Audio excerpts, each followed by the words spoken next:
Hey y'all, it's Breesh. Just coming to y'all with um, a little video about my life. Pretty much, I wrote this down because I know I was gonna forget. I'm a mom of seven. I live in DC. I live in a big city. Right now, I am bipolar and schizophrenic, and I have a period disorder. So pretty much, I just wrote down like pretty much how I just quit like smoking weed, and I'm pretty much dedicated to taking my medicine and going to see my doctors and stuff like that. So I'm just trying to show y'all how I'm navigating like through all of this. Um, so I have major depression disorder, PTSD, PMDD, which is a period disorder, premenstrual dysphoric disorder, bipolar, anxiety, and schizoaffective, to name a few. I wanted to just let you know my journey and how I'm navigating through severe mental illness and thriving. Um, I feel better in my natural state, like no hair, no makeup. Like, I could put it on, but the way I be sweating, baby, we 41. The way I be sweating, I just want to be natural right now. Plus, like, I don't know if other people feel like this, but I feel like if I get too pretty, people bother me. Like, men harass me. Like, right now, I don't talk to any men on the phone. I'm really just focused on myself and my children. Um, Simplicity is my best friend, especially with having a 3-year-old. I'm not working. I do Uber Walker. I do like 7 deliveries a week while he's in school, and I just deliver people like they food. Um, I do that. I drop him off at 8, and I'll ride the bus, and I'll do like 2 deliveries in a day. And if I feel okay, and then I'll go home. The medication they give me makes me extremely fatigued, tired. Um, and I'll tell you what I'm taking in a few. I applied this year for SSDI. I've been taking medicine initially for about since like 2021, 2022. So I was like, let me just apply because I'm just having a hard time like keeping a job, staying in school. And it took them, she only told me a couple months ago that she feel like I have like bipolar or schizoaffective. So ever since I found that out, which was really like 6 weeks ago, honestly, I had quit smoking because I just was really paranoid. And I was just like, well, once she told me about the schizoaffective, I went and Googled it to see what it was. And once I seen it, I'm like, this makes sense. So let me just give medicine a try and stop trying to self-medicate with the weed. So I quit that. And let me see. So yeah, taking it seriously. Yeah, so I was pretty much caught in the loop of the addiction, spending my fixed income on the weed. It was tearing me apart, and it was distracting me from like growing and learning. Like, I have never learned so much in my life, like since having these illnesses. Before, like I owned salons, but I didn't want to learn or do anything. And I had only been smoking like 4 years, but I feel like maybe the smoking kind of onset these mental issues, but I think they were there. I wasn't aware. So it was just a paranoia. Like, that's what really, like, something's going on. So I feel better. I'm good. I'm out that loop because I always have some money. It's not like before.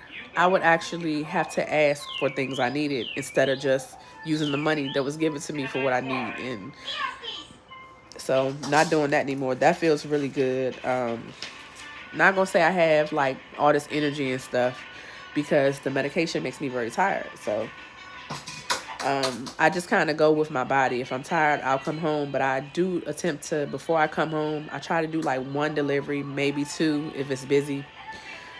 But other than that, I'll come home and wait till he gets off if I don't have any doctor's appointments.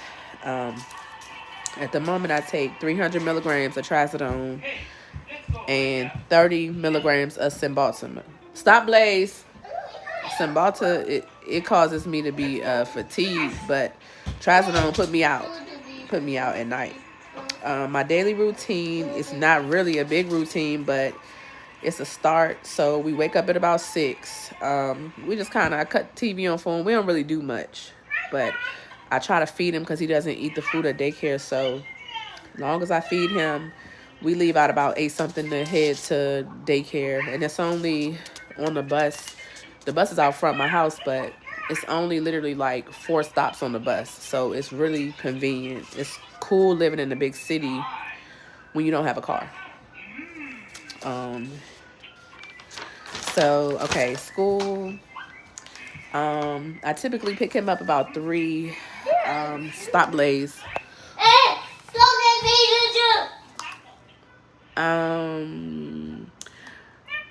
So pick him up at 3. I use my spare time for rest or doctor's appointments or whatever. I noticed lately, it's been up for a very long time, but I thought it was like connected to the weed or just, I don't know. I didn't know what that feeling was. But I'm still like very, go wash it. I'm still like very overwhelmed very easily. Hold on, y'all, I lost track. Okay. And the sun outside depletes my energy, so I actually walk around with like an umbrella when I'm walking in the sun at all times. Smoking was a distraction, so I already covered that. I couldn't keep a job or anything like that. I covered that. So it's just a whole lot going on. That's why I feel really overwhelmed. But on the 18th, I'm getting ready to start outpatient hospitalization intensive therapy. I don't even think I'm saying it right, but it's going to be a program where I go to the hospital either every day or 3 days out of a week for about 6 weeks. And we'll do like all type of activities, therapy, group sessions. And then they'll try to get me on the right medicine, because even in these 4 years, it ain't right. I still be irritated. So just trying to figure that out. And I don't like my psychiatrist. I've been going to her for like 18 months. And it's convenient because she just calls. I don't have to go anywhere, because that's overwhelming sometimes. But I don't feel like she listens. When I be telling her certain things, she don't listen. She just do what she want. And so I'm annoyed with that. But I was just waiting until I started the hospitalization program. And I do want to apologize because I skip around a lot. So forgive me. That's why I wrote it down to try to stay focused. So the 18th, I go to do my assessment for the program, and they'll let me know if I'm going to come 3 days a week or 5 days a week. I really need to heal from a lot of stuff that's happened in my past, from childhood on up. I feel like I can't move forward. It's like some things I really need help with, and I think that this program will help. The exposure to it. And I was able to secure this program, and they accept Medicaid. So I don't know if you suffer mentally and you feel stuck like me and you can't just move forward because of the mental stuff. Sometimes you need healing. So that's my goal with this. I'm trying to find some healing and then, with my hope with this, I heal, I'll understand things, and be able to just kind of move forward and navigate and not focus on the past. So that's the 18th, and then we have like some appointments, dentist appointments. I have to get my crown. The crown is going to be, this is a temporary one. They're going to put a permanent one. Got to go get that done. My son got his physical appointment, so I've been doing good getting us up with doing our doctor's appointments and stuff. I noticed, though, since starting at Cymbalta, y'all, like, normally when I wash clothes out the dryer, fold, now I just want to, like, sit it to the side. Dishes, I don't want to clean. I don't want to do anything. But I had gotten into the routine of doing it. So taking Cymbalta for about 3 weeks, I've been very fatigued. So I'm hoping I get a little motivation from soon to get back to just normal stuff. So we are getting ready to move. We're on rapid rehousing right now. So became a DC resident, pretty much stayed in a shelter for 2 months. And it was 2 months because I was waiting on a 3-bedroom. So we would have been out in 2 weeks if I was just waiting for a 2-bedroom.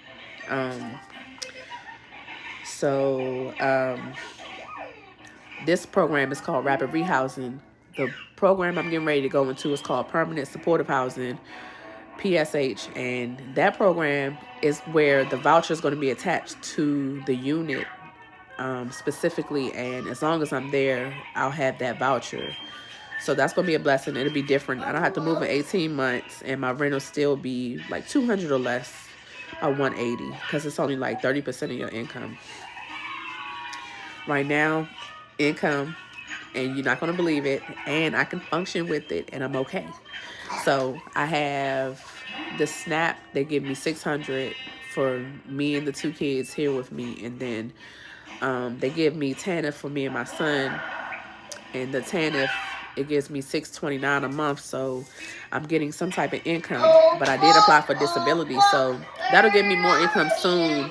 I can't get it off my head that I need to go to work. It's like I have thoughts in my head of what others want me to do instead of like just kind of going with my body. And I think I need to go with my body, but that's what I think the program would be good for. But yep, so okay, so back to permanent supportive housing. I've been trying to get into this program like crazy. When I was in North Carolina, I was trying to get into the program. Nobody would respond, but I came up here, went to DC, became a what you call it, a resident. It's extremely easy. Now, if you're a person that if you looking to relocate, but you've been through, say, like domestic violence, DC, baby. If they have a lot of programs, but DC Medicaid entitles you to housing. So when you go into the shelter, they're ran by DHS. So pretty much they have the same system in this shelter that they have at the offices. And so you have to apply for DC Medicaid to get the referral to go into the shelter, because once that happens, they'll start giving you money. They'll start giving you your Medicaid, and I mean right away, especially if you have nowhere to, if you're like me, like I had no income, but I had my 2 kids, so we were homeless. We needed somewhere to go. We was lucky to be able to stay with my daughter's grandma for a little bit, but you know, after a while, it's time for you to get your own space. So we did that. So the only thing, we may have a break because my lease, the program is going to be ended for me the end of this month, and we've been applying for permanent housing vouchers for months. So if I don't get approved before the end of this month, then we may have to go into a shelter for a couple weeks. But either way, I go down Virginia Williams to speak to a placement specialist. So I may be able to just not go into the shelter. They may just go ahead and put placement, because it's not like I need things in the beginning. Like when I first went to shelter, like I already have the income established. I have everything established now, versus at first I didn't have anything. So you go into the transitional housing to get your placement, look at your apartments. So that's really what takes time in the shelter. So I go down there the day after my lease is up here, excuse me. The day after my lease is up here, and then I'll see what that process is, but I'll make a whole nother video about that, because I want to show you guys like my new place and everything. So, you know, like these processes can be frustrating, but I'm grateful for my medication because it gives me like the patience. I don't have the excessive thoughts. I don't feel defeated. I just feel like, okay, we're in this process. We're going to go to the next process, but I'm being patient. One, what can I do? I can't work right now full time. It's certain things I can't do. So am I going to stress myself about it? No, I have no habits that demand my money, which is Blaze, which is a blessing. So it's really like, where you put this? Look, it's water. From the sink? It's water. You washed it? Look. You put it in the toilet? No, put it in the sink. My baby 3, y'all, but to me he like 5 in my mind. Really smart. Yeah, so I'm excited. I'm excited. Go get the lollipop. Get right going to this next phase of life. So yeah, I'll create that video. Then I'm gonna create another video next week after I go through the therapy program and through that process, just so you can see, because a lot of people I notice, especially if they schizophrenic, go wash it. Okay, wash it. Especially if they schizophrenic. They so paranoid, so especially guys, they don't want to go in the shelter. So it's a lot, to me, more homeless men around here than females, because they're not trustworthy to take the medicine, and then, you know, those thoughts go. So when it's hard for them to sit for that process of getting into their place. I had a hard time because I was still battling the addiction, and I wasn't properly medicated, so I felt like I was losing my mind. But I do believe after the therapy, the intensive outpatient hospitalization therapy, I'll be able to get a part-time job. I'm hoping, if I can't do it, you know, right away, then what I said I'll do, I may do like one day of volunteering, as long as it's inside, just to be active, and then maybe like one day of yoga at a yoga studio, just to get me into a routine, because he goes to school, but I need a routine in my mind, at least. I do need a routine, but if I'm not going to work and that's not giving me that routine, then I need to be getting into some activities and stuff. And I like helping people. I know I don't have really the funds for it, but I can go donate my time. So I think I'm gonna do that. Like some, I really like Bread for the City. Bread for the City. I love the program they have. They give you like food, clothes, things like that. But they give you a lot of food, and you can go once a week, and you get like 2 huge bags of meat. You could pick it. You could pick your vegetables. That's like one of the best programs I've ever seen for like food. And they really, it's not like they're giving you bad food. It's okay. So I think I want to volunteer there. And they also have clothes for kids and things like that. So I think that's a great program. The TANF program, it doesn't just help me like with monthly money, but it actually will help me with job placement or education. So I just have to get a little bit more stable too, because in my mind, it's like, if I have somewhere to go, it stresses me out. Like if I know I have to be somewhere too, it's like I'll be waiting weeks. It'll be in my mind, and I just won't want to go. I won't want to do anything. So that's something that I'm praying that helps with the, you know, with the therapy. But besides the cash for needs, they help with the job placement. It involves SNAP, the food, childcare. So my son, he attends daycare. His schedule could be from 7 to 5, but I just take him like 8 to 3. And that's free. Now, mind you, childcare is like $4.25 a week. So that's a super blessing. It makes things easier. It helps with behavioral health. So they really got me connected in with the program. It's like it's set up for you to thrive, not just survive. So I'm really excited about the future. So Yeah, that's my video, and just navigating life after quitting weed, and being consistent with my medication. So I feel like I pretty much also kind of, so I'm gonna tell y'all like my June goals, to continue to not smoke, to do my doctor's appointments, um, start packing, and really it was just like to do my intensive therapy assessment. So that's for the month of June. That's really all my goals. I'm making goals to stay on track, and it helps me. I work with a caseworker. I see her monthly, but when I see her, she comes. We talk about a budget. We talk about. She tells me to write lists and try to, um, work off the list, because I would feel like I have 1,000 things to do, but she like, just do a list. So she makes things super simple for me. I'm gonna miss her because this is like my last month with her. So that's why I'm making my goals to stay on track. Another goal is to take my meds, and a goal is to take my son to daycare every day as much as he can go. And then how do I plan on doing this?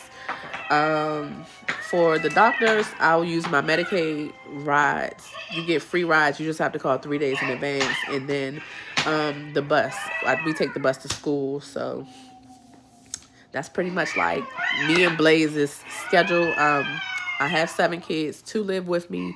5 live with my ex. He's with the teenagers, and my oldest lives there. So he's really good at maintaining the kids and giving them structure. So I have the youngest, and I have my 19-year-old daughter. So everything works good. What's important to me is still being able to provide for them, and I do, and food too, because I was thinking summer coming, they gonna need food, so got them squared away. So that's a good co-parenting situation. So I'm really blessed. So I wanted to just introduce myself. Thanks for watching my video, seeing me in my natural state. It's just so much more comfortable. One less thing I got to think about. I feel really good. And that's pretty much like, that's where I'm at right now. Hopefully this video will give you some type of courage if you are suffering mentally. You're not alone, and if you ever want to chat about it, let me know. But this video, I just felt like it was a good update for introducing myself and just helping somebody who is going through, or they're kind of idle, or people who are struggling with drug addiction. Like, it's worth it to quit and focus on your mental health, and then you can thrive. It keeps you stagnant with the drug use. Stop, Blaze. Keeps you stagnant, but if you give yourself a chance, focus on quitting, and they have all type of programs to help you in therapies. A lot of people, I notice they're like, them doctors, they don't know, but even the medicines are different from back in the day, and you can also try to work, stop it. You can also try to work with them to just give you the best solution possible. So let me know what y'all think about my video, and thank you again for looking at the video. If you like it, can you hit the like button, and can you subscribe? It feels so weird to say that, because like, I had this thing, I watched people beg my whole life, so it's so hard for me to ask people to do things, but I know this is how to build the page. So yeah, thank y'all so much for listening, and welcome to my life. Have a good day.